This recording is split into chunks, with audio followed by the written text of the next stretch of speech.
Nuestro corazón hace mucho tiempo dijo sí al Señor, sí a ir a cada rincón de la tierra, sí a extender nuestras manos y alcanzar personas para el Señor, sí a dar todo lo que tenemos en favor de la gente perdida. Y eso queremos transmitir en esta mañana, y eso queremos que la Iglesia Nueva Vida sea una plataforma de lanzamiento a las naciones, una iglesia misionera, una iglesia que está apasionada por hacer la obra de Dios. Y vamos a sembrar las mejores semillas y vamos a dar lo mejor de nuestra vida y lo vamos a hacer hasta el fin. Y nada nos va a detener, porque ni las puertas del Hades prevalecerán contra la iglesia cuyo propósito principal es hacer misiones. Por eso estamos aquí, porque respondimos un día a ese llamado que Dios me dijo: te envío a la tierra de tu padre. Y mi padre había nacido en esta bendita tierra de España, pero la promesa de Dios no solo es para España. Les dije el miércoles pasado a los líderes de los grupos Vida y a las redes, aquí en la iglesia que nos reunimos este miércoles pasado, les dije lo que estaba en el apóstol Pablo cuando dijo que quería llegar a España, entendiendo en aquel momento de la historia que no había más que Finisterre en Coruña, en Galicia, era lo último de la tierra. Por eso se llamaba así, Finisterre. El cabo de Finisterre en Coruña es lo último que aquella gente conocía, la gente de antes. No sabían de América, no sabían de otras partes. España era lo último. Y el apóstol Pablo dijo: hasta allí quiero llegar. Tengo deseo de llegar a España, porque él sabía que era el completar la obra misionera. Hoy nosotros tenemos otras latitudes que no se conocían, a las que tenemos que llegar. Por eso hoy el altar está vestido de banderas, por eso esta canción, por eso ese desfile y por eso este día. Porque como iglesia necesitamos entender, queridos hermanos, que es nuestra prioridad predicar el evangelio a toda criatura hasta el último rincón de la tierra. Y queremos ir juntos y queremos llegar entre todos. Dice amén. Amén. Puede sentarse. Bienvenido otra vez al Día de Misiones. Usted que está en la transmisión, bienvenidos a este maravilloso día. Bienvenido, porque el Señor es el Rey en este momento más que nunca, es nuestro Maestro. Él es la realidad del ejemplo, del propósito, de la esencia del día de hoy. Así que bienvenidos todos a esta transmisión. Y quiero compartir con usted la palabra de Dios, no sin antes dar la bienvenida especial a los que nos están visitando por primera vez. ¿Hay alguien por primerita vez en la iglesia? A ver la manito. Bienvenido, joven. Bienvenido, joven. ¿Alguien más? Bienvenida, señora. Bienvenido, señor. Bienvenidos. Bienvenidos. ¿Alguien más primerita vez? Bienvenida, señora. Bienvenido, joven. Bienvenidos, señores. Bienvenidos por allá atrás. Un aplauso para los que nos visitan hoy. También están con nosotros esta mañana los pastores Arnoldo y Bexabeth Linares, que son nuestros pastores, y hasta aquí adelante. Por favor, les pido que le deis un aplauso de bienvenida a esta su casa. Gracias. El próximo domingo tendremos el privilegio de ser ministrados en la palabra de Dios por los apóstoles Arnoldo y Bexabé, que estarán con nosotros. No se lo pierda, será una palabra extraordinaria como siempre. Así que estése atento al próximo domingo. En las 3 celebraciones les tendremos ministrando la palabra del Señor.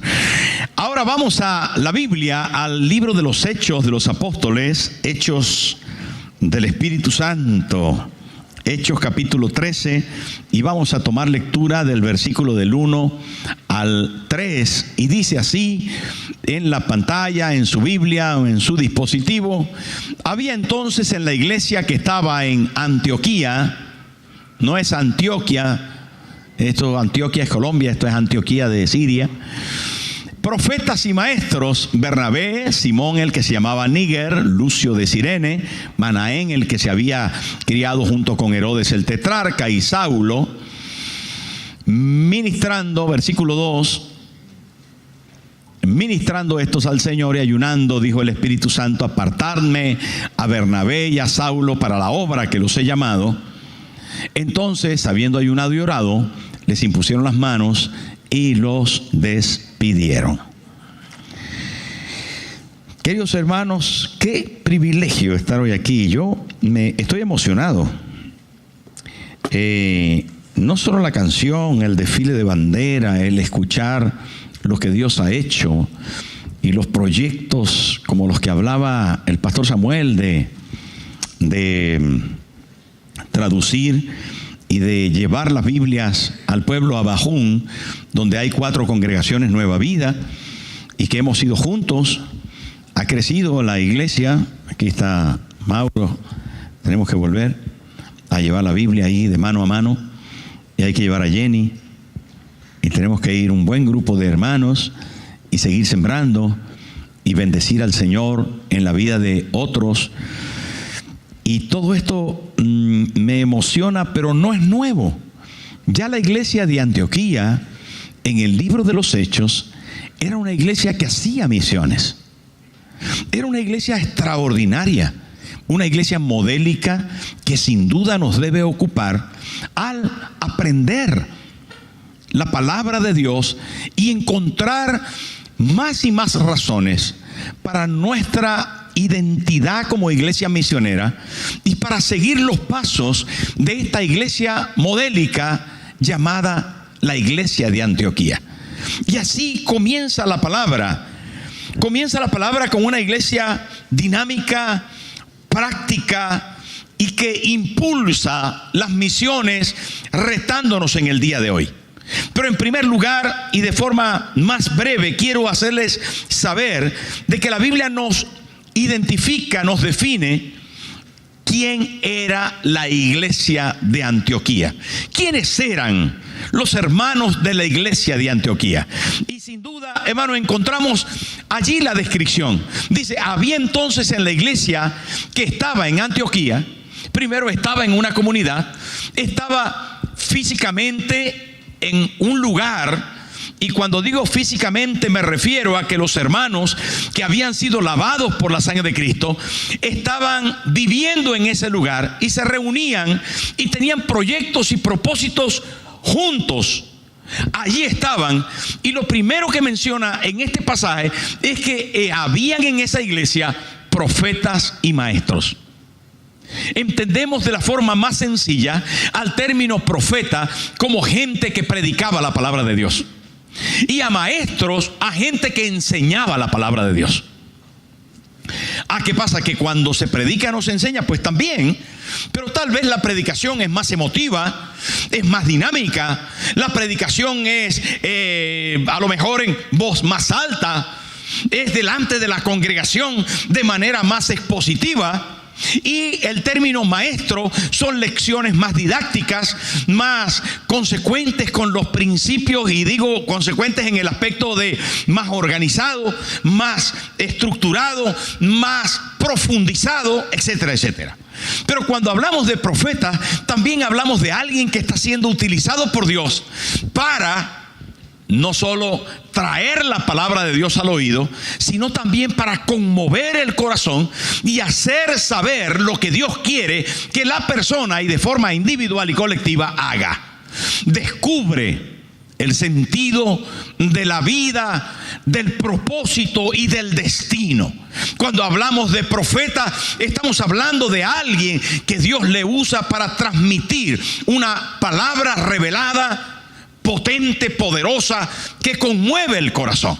Y eso quiero hoy que suceda en su corazón.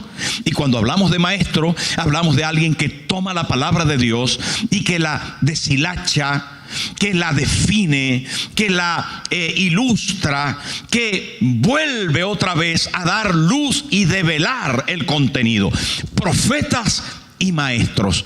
Esto nos hace saber que la iglesia de Antioquía tenía como prioridad la palabra de Dios. ¿Se da cuenta lo que le estoy diciendo? Cuando hablamos en la iglesia acerca de la palabra de Dios, hermano, es nuestra base de fe y de conducta. Es nuestro norte. Cuando hablamos de la palabra de Dios, hablamos de lo esencial dentro de la iglesia. No puede haber algo de mayor base. No puede haber algo de mayor relevancia, importancia, ocupación en la iglesia que la bendita y santa palabra de Dios. Esta es nuestra base. Aquí está nuestro fundamento. ¿Cuántas veces yo digo esto a usted? ¿Cuántas veces le digo esto? Casi cada domingo, ¿a que sí? ¿Sabe por qué? Porque no quiero que nos desviemos. Por eso los apóstoles dicen: no me canso de repetir las mismas cosas, y para vosotros es seguro. Porque esta palabra tiene que ser nuestro fundamento. Así lo era en la iglesia de Antioquía, cuando en el capítulo 13 de Hechos la iglesia se estaba estructurando y avanzaba con más firmeza.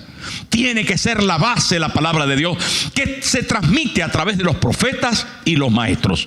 Los maestros de las congregaciones, los pastores, los profetas, gente que toma la palabra y predica la palabra de Dios. Eso tiene que ser nuestra base. Pero no solamente, hermano, encontramos en la iglesia pastores o profetas y maestros. No solo encontramos estas personas, sino que dice, mire, comienza diciendo: había entonces en la iglesia que estaba en Antioquía. Estos no eran itinerantes. Estos no eran gente que andaba por la calle. Esto no era gente, hermanos, que sencillamente iban de un lado para otro y de vez en cuando venían a la iglesia. Estaban allí. Eran parte del cuerpo de Cristo. Estaban dentro de la congregación, dentro de los santos, dentro de la reunión que se hacían. No eran personas, hermano, ermitaños, nómadas, que estaban uno por allá y el otro. No, estaban dentro. Por eso es tan importante mirar la palabra de Dios de forma sencilla. Dice: había entonces en la iglesia que estaba en Antioquía. Nos está hablando de un lugar físico, de ubicación geográfica, de personas que estaban en esa. El GPS los marcaba allí. Y esto es muy importante, porque dentro de la iglesia es que tenemos que estar, y tenemos que estar quienes amamos, valoramos, compartimos, vivimos la palabra de Dios. ¿Me estoy explicando? Esa es una cualidad de una iglesia misionera. Y eso era la iglesia de Antioquía. Una iglesia que estaba en un lugar físico donde estaban allí las personas lavadas por la sangre de Cristo, pero que se reunían juntos, que estaban ubicados en un lugar y que eran parte. En algún momento uno de los pastores me preguntó: ¿qué es la cosa más importante que crees que debemos practicar? Y le contesté: el estar. Estar. Cuando tú estás, te expones al ambiente. Cuando tú estás, te informas. Y cuando estás y te expones, te formas. Cuando estás, comienza todo a caminar. Cuando no estás, te lo pierdes. Cuando no estás, no lo sientes. Cuando no estás, no lo vives. Cuando no estás, hermano, sencillamente, posiblemente Dios no puede hacer nada en ti, porque no llegaste, porque no viniste, porque no. Hermano, qué tremendo poder entender que hay un lugar extraordinario en el que estar. Y usted está aquí. Está en el momento y está en el día, está en el tiempo, está en el diseño de Dios. Estar en la iglesia bajo este principio de la palabra de Dios es toda una garantía. Pero no solamente aquella gente estaba y tenían la palabra de Dios como la base principal de su vida, sino que también, ¿saben qué? Aquella iglesia que practicaba estas dos cualidades que acabo de mencionar, también en una iglesia diferente, divergente, inclusiva. Era una iglesia tan bonita. Y me dediqué a estudiar esto, hermano, porque la iglesia de Antioquía era una iglesia que sin duda mantenía una diversidad única en lo racial, cultural, social. Mire lo que dice: había entonces en la iglesia que estaba en Antioquía profetas y maestros: Bernabé, Simón el que se llamaba Níger, Lucio de Cirene, Manaén el que se había criado junto con Herodes el tetrarca, y Saulo. Hay una lista de la gente que estaba. ¿Sabe usted que Dios tiene hoy una lista de la gente que está presente aquí el día de misiones? A lo mejor dice: ¿dónde está esa lista? El cielo no se le escapan cosas tan importantes como que usted venga a recibir la palabra de Dios. ¿Sabe, hermano? Tenemos una oportunidad única, y cuando usted está registrado, Dios dice: ahí está mi hijo, ahí está mi hija, ahí está mi siervo, mi sierva, ahí están. No se lo han perdido. No quisieron ir primero al parque o al río, al no sé qué, o a hacer bicicleta o footing. No, ellos decidieron hoy estar en la iglesia. Y ahí está registrado una lista de quienes eran los maestros, los profetas, quienes estaban asistiendo. Y están allí gente, hermano, con una diversidad. ¿Sabe qué quiere decir Bernabé? Estuve buscándolo ahí. Quiere decir hijo de exhortación. Dice que Bernabé era alguien que animaba a los hermanos. Era alguien motivador. Era alguien que también corregía. Decía: hey, llegaste hoy tarde. ¿Qué pasó que no te vi el domingo pasado? Así era Bernabé.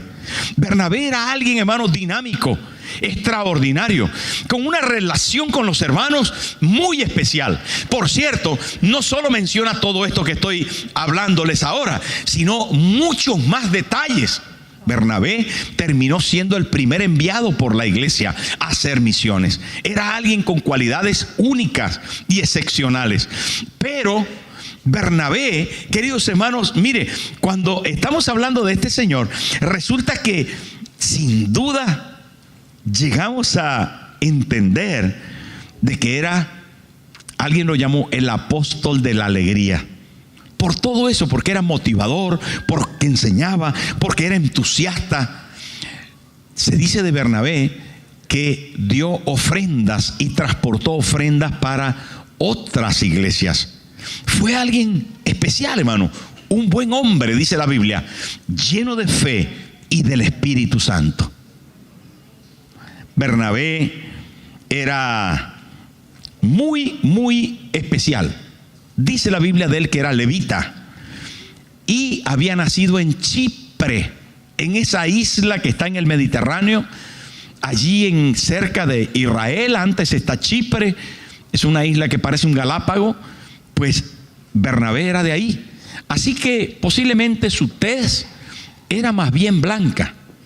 Pero inmediatamente después de Bernabé dice Simón el que se llamaba Níger. ¿Sabe qué quiere decir Níger? ¿Alguien sabe lo que quiere decir Níger? Negro. Quiere decir negro. Mire, les voy a contar una historia. Resulta que nosotros llegamos a pastorear por primera vez a Ronda, Málaga, y allá fuimos. Y entonces, como en mi pueblo resulta que llamar a uno negro es de cariño, no sé en el pueblo suyo, pero en Venezuela, en mi pueblo, se dicen unos con otros, aunque sean blancos, se dicen negro, ven para acá y tal, da igual que del color que sea, pero es muy, en el tuyo también, ¿verdad, Wilson? Sí, yo no sé por qué, pero en América, en muchos pueblos, especialmente en Venezuela y en Colombia, yo sé que nos llamamos negro, ven para acá, ven para allá, ven para esto. Y es de cariño. Te dice negra, no puede ser. Tú le dices negro a él. Claro, porque es de cariño. Pero yo llegué a Ronda y no había ningún extranjero. Los extranjeros éramos Moreiva y yo. Y entonces yo le decía negra porque era de cariño.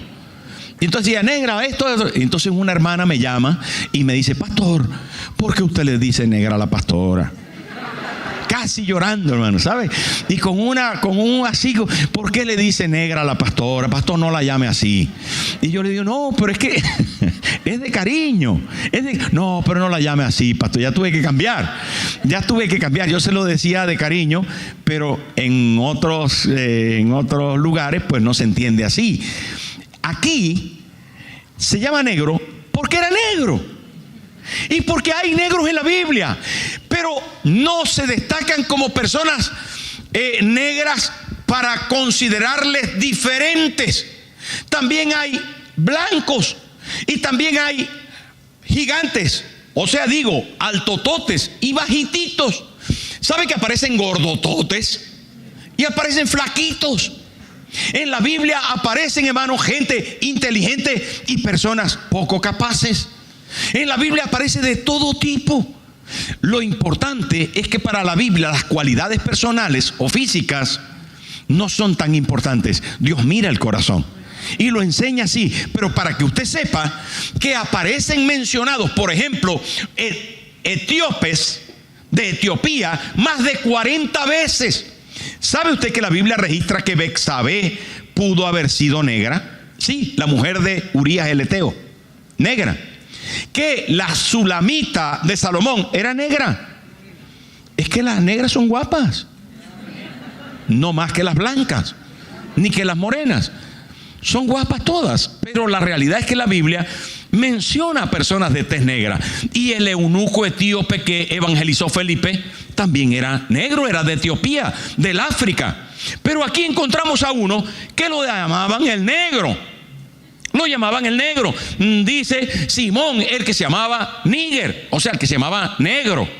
De manera que todos los hermanos decían: negro, ora por mí, por favor. Pero se lo decían con cariño. Además predicaba al moreno y ministraba al Señor. Ya lo vamos a ver más adelante. Pero también hay uno que se llama Lucio de Cirene. Cirene ahora es Libia, norte del África, que son morenos, no son tan negritos, sino son más bien de tez morena. ¿Saben, hermanos? Pero junto a eso estaba también Manaén, el que se había criado junto con Herodes el tetrarca. Esta era una persona de palacio, de posibilidad económica, de renombre importante. O sea, era una persona que tenía una buena educación y una reputación.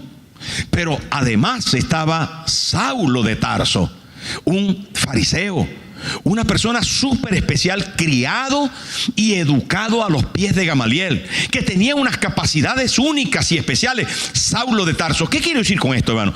Que en esta iglesia de Antioquía no era como Nueva Vida, seguramente, que tiene más de 50 nacionalidades, pero sí era una iglesia como Nueva Vida que todos eran iguales a los ojos del Señor, que había diversidad social, diversidad económica, de conocimientos, y todos podían ser parte de la iglesia, estaban incluidos y todos practicaban la santidad, la adoración, la bendición del Señor. Esa es la iglesia misionera, la iglesia que Dios ama, la iglesia que no dice que tenemos aquí al grupo de los venezolanos, al grupo de los colombianos, al grupo de los ecuatorianos, al grupo de los españoles. Aquí somos uno en Cristo. Aquí, hermano, que usted sepa que amamos hasta los argentinos. Aquí amamos a los dominicanos. Aquí somos todos iguales, hermano. No hay distinción. ¿Por qué habríamos de distinguirnos? Así que cuando usted piensa: ay, no, que es que ahí hay mucho latino, no, que es que ahí hay mucho español, no, que es que ahí hay mucho no sé qué, pues está en un error. Necesita orar para que el Señor cambie su percepción de las cosas. Somos uno en Cristo, lavados por la sangre del Cordero. Aquí no mantenemos más importante nuestra nacionalidad que nuestra identidad en el Calvario. Allí fuimos perdonados, allí fuimos salvados. Y he aquí el principio bíblico. El principio de saber que la iglesia de Antioquía era una iglesia incluyente, era una iglesia variada, una iglesia diferente en la capacidad de cada uno, y todos tenían la oportunidad de servir al Señor de una forma maravillosa. Lo que quiero decir, hermano, es que no solamente amaban la palabra, sino que también eran hombres diferentes, que se amaban los unos a los otros y se servían. Pero allí desarrollaron sus dones, desarrollaron su don de servicio, sus dones espirituales, sus dones ministeriales, porque así se registra. Pasamos al versículo 2 de nuestro pasaje y está nuestro segundo punto de nuestro mensaje. ¿Qué hacían los hermanos? ¿Qué hacían? Ya estaba entrando en que ellos servían al Señor, pero el versículo 2 lo dice de una manera tan ilustre, tan especial. Dice, ministrando estos al Señor. ¿Saben qué es ministrar? Es servir. Simplemente es servir. Es servir al Señor. Ministrar, queridos hermanos, es adorar, es orar, es alabar, es ofrendar y diezmar. Ministrar es servir arreglando las sillas. Ministrar es estando. Ministrar es atendiendo. Ministrar tiene es un término que implica muchísimo. Repito, servir de ayuda a los demás en el Señor es ministrar. Y vale la pena pensar que esto lo hacían dentro de la iglesia, dentro del grupo de hermanos que se reunían. Esto, hermanos, ministrando estos al Señor, está incluido de que había entonces en Antioquía, en la iglesia ellos servían al Señor, alababan, ofrendaban, ayudaban, bendecían a las personas. No se puede comenzar misiones desde fuera. Se comienzan misiones desde dentro. Hermano, desde dentro comenzamos a ser ministros. Desde dentro comenzamos a ser fieles. Desde los grupos vida y nuestras redes comenzamos a tener fruto para poder tener la capacidad de fuera hacer nuestro ministerio efectivo. Si usted dentro no es fiel, si dentro no se multiplica, si dentro no llega a lo que se le está pidiendo, ¿cómo se va a esperar de que usted lo haga fuera? No, aquí dentro de la iglesia no pudo hacer nada. En Japón sí lo va a hacer. Sí, cómo no. Dentro de la iglesia siempre estaba sentado, llegaba tarde, se iba temprano, no ayudaba a nadie, pero ahora quiere ser misionero en Chile. Sí, cómo no. Qué belleza. Aquí un desastre, allá va a ser una estrella. No, hermano, qué cosa más bonita esta. Esta gente que estaba en la iglesia ministraban al Señor.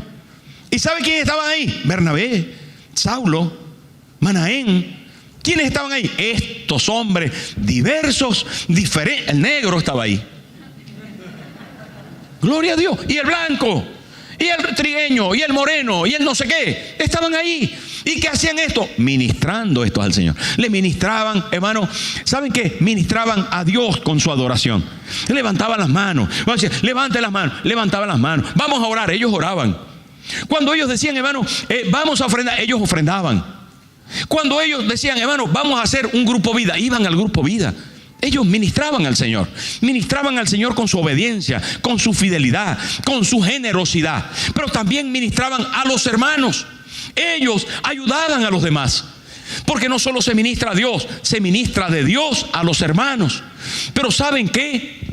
No solo a Dios y a los hermanos, también a la gente de la calle ministraban. Ministrar al Señor es ayudar a la gente de la calle, compartirles el mensaje, bendecir a las personas que viven al lado nuestro. Eso es ministrar al Señor. Y ellos, ¿qué hacían? Ministrando estos al Señor. ¿Quiénes son estos? Los 5 que antes mencioné, diferentes. Me gusta este pasaje.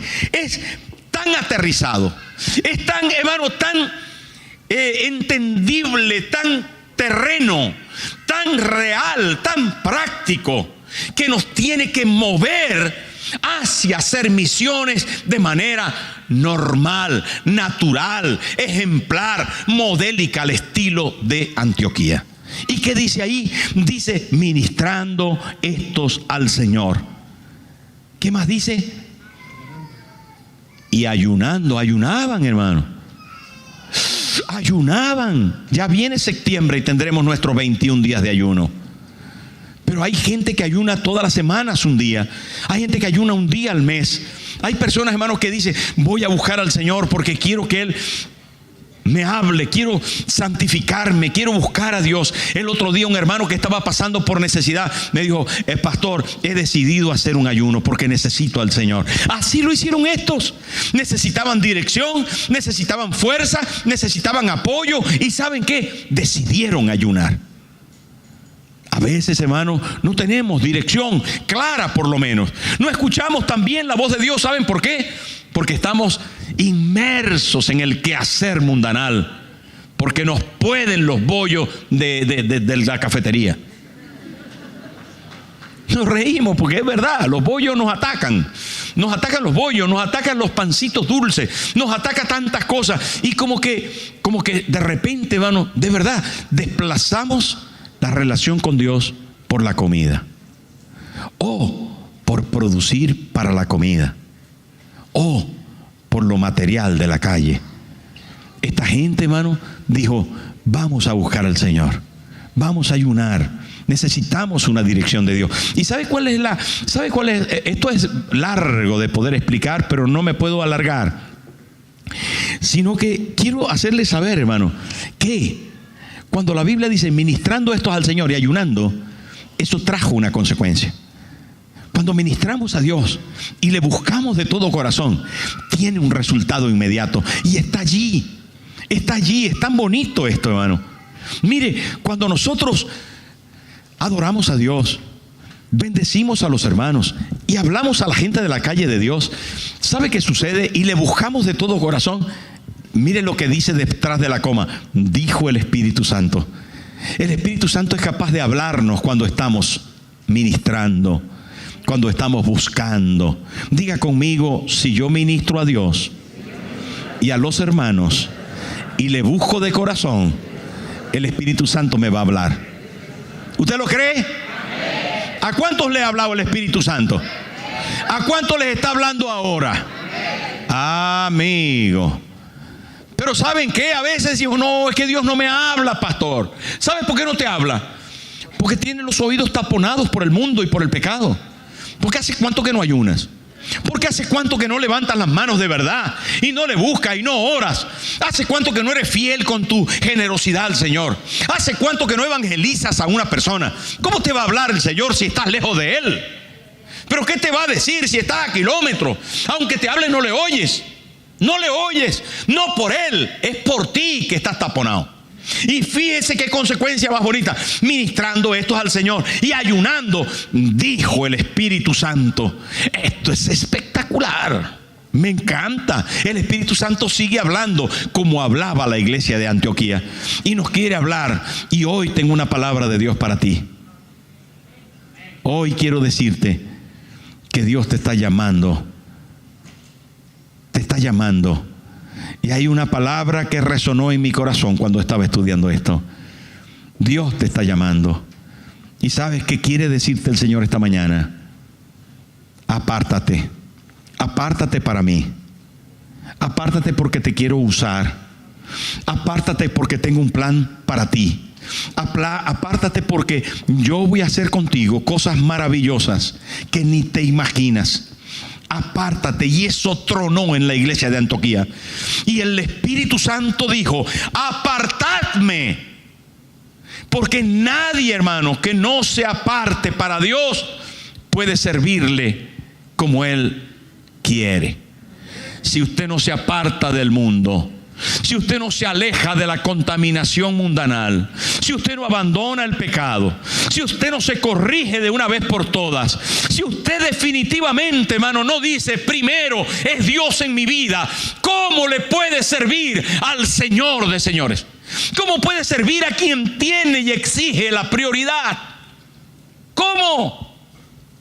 La realidad de esta palabra es que el Espíritu Santo tronó aquel día, como quiere hacerlo en esta mañana en tu corazón, y decirle: apártate porque te quiero usar.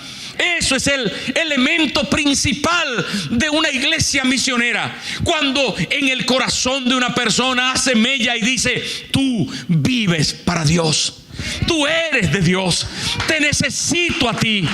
quiero usarte, quiero bendecirte, quiero bendecir a las naciones a través de ti. Quiero tu intelecto, quiero tu fuerza, quiero tu finanza, quiero tu familia, quiero tu tiempo, quiero tus dones. Apártate, apártate para mí. Eso fue lo que el Espíritu Santo dijo y sigue diciendo a través de toda la historia de la iglesia. Está buscando una iglesia que diga: Señor, yo quiero vivir para ti. Yo quiero tener otro propósito que no sea pagar el alquiler. Yo quiero tener otro propósito que no sea ascender en la empresa donde trabajo. Yo quiero tener otro propósito que no sea encerrado en 4 paredes digitando un ordenador, porque ese es mi trabajo durante 10 horas al día. Dios nos escogió con otro propósito. Dios nos escogió para hacer saber al mundo, a cada rincón de la tierra, que Él es Señor. Gente que confía, gente, hermano, que ha creído que Dios es capaz de proveerle.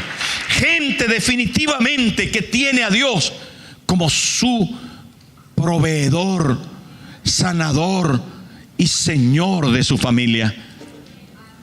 Hermano, vivimos mirando cada detalle de la iglesia, si aquel está bien, si aquel está mal, si tiene pelo, si el otro no sé qué, si cómo se viste aquella, de que mira lo que me dijo y aquel otro. Y saben, hermano, nos desviamos del propósito de Dios cuando hay millones y millones de almas que se están perdiendo. Cada segundo hay muertos, cada segundo, hermano. Se están muriendo personas. Cada segundo, mientras que tu reloj está marcando un segundo, la estadística es tan alta que puede llegar a 60 personas en el mundo, mientras que el reloj marca un segundo. 60 personas están muriendo. ¿Y sabes qué, hermano? Y nosotros estamos aquí sentados disfrutando del día de misiones, pero hay alguien que se está yendo ahora mismo al infierno, y ahora otro, y otro, y otro. ¿Y qué está haciendo la iglesia del Señor? Hermano, necesitamos decir al mundo y a las cosas de allá afuera: ya está bien contigo. Mi prioridad es Cristo. Le voy a amar y le voy a servir. Mi testimonio va a ganar a alguna persona. Mi vida va a ser un portavoz de su palabra para hacer libre a alguien que está atado por el diablo y lo ató para llevárselo al infierno y separarlo de Dios para siempre. Hermano, ¿saben cuál es la palabra que resuena en esta mañana? Apártate para mí. Eso es lo que el Espíritu Santo te dice hoy. Apártate para mí. Y mire lo que dice el versículo 13, hermano. Entonces, habiendo ayunado y orado, les impusieron las manos y los despidieron. No solamente la iglesia no solamente la iglesia hizo, sino que la iglesia de Antioquía desarrollaron las misiones y enviaron a los hermanos preparados, llenos del Señor, a llegar más allá de donde ellos estaban. Y eso nos ocupa esta mañana. La tercera razón que aparece en estos 3 versículos, en el versículo 13, es que hay una iglesia con autoridad. Hay una iglesia que está bajo la dirección de unos pastores con autoridad, de un liderazgo con autoridad, que quiere poner las manos sobre ti y decirte: ve a abrir un grupo vida. Ve a abrir un nuevo discipulado. Ve a abrir una nueva iglesia en el sur, pero en el sur también de España, en el norte de España, en el este de España, pero también en Nicaragua, en Francia, en cada lugar de la tierra. Y nosotros estamos dispuestos. Quiero terminar diciéndole que una noche, y se los he comentado alguna vez, una noche mientras dormía, el Señor se me apareció y me dijo: Tomás, envíales. Y yo dije: Señor, en cuanto hagan la escuela de líderes, les voy a mandar a que abran sus grupos vida, y el Señor me dijo: envíales. Y yo le dije: Señor, que estén, aunque sea un tiempo, en la iglesia para que sepan cómo se hace iglesia. Y Él me dijo: envíales. Y yo le dije, Señor, ¿qué va a decir la gente si se van sin saber nada? ¿Qué van a decir? Y el Señor me dijo mucho más fuerte, envíales. Esta iglesia es una plataforma de lanzamiento a las naciones. Usted es un creyente que llegó a una iglesia misionera. Usted es un hermano que está sentado aquí escuchando en un día de misiones el plan de Dios para la iglesia. ¿Y sabe qué hicieron esta gente? Les pusieron las manos en señal de autoridad, de descargar, porque nuestra nieta leyó antes cómo irán sin haber quien les envíe. Hay una autoridad que se delega, hay una encomienda y una sucesión, hay un poder glorioso cuando nosotros somos capaces de comprender que no podrán ir sin ser enviados. Hay una transferencia de unción para alcanzar a las naciones de la tierra que se debe ejecutar aquí dentro de la iglesia como plataforma a las misiones. No se consigue en la calle, no se consigue en la cafetería, no se consigue en la farmacia, se consigue aquí. Aquí ponemos las manos sobre las personas para que vayan a hacer misiones, y entonces Dios irá con ellos, porque eso es lo que Él estableció. Y aquí aparece, les impusieron las manos. Pusieron las manos sobre ellos, recibieron la unción y la transferencia de esa unción de parte de los que estaban en autoridad, de parte del apoyo de una iglesia local, y entonces les despacharon. Sí, ahí lo dice, les despidieron, les dijeron vayan, ya no tienen que estar más aquí. Pero nosotros le echamos de menos a la iglesia madre. Sí, eso me dicen todos los que han salido. ¿Usted cree que el pastor Luis no me dice cada rato cuánto de menos le echo a la iglesia? Pero yo le dije, quédese ahí en Londres. Tiene muchas ganas de venir. Quédese ahí en Londres. ¿Usted cree que Ramiro y Nancita no le echan de menos a la iglesia? Como locos. ¿Usted cree, hermano, que todos los que han salido de aquí, Dumi está desesperada por venir?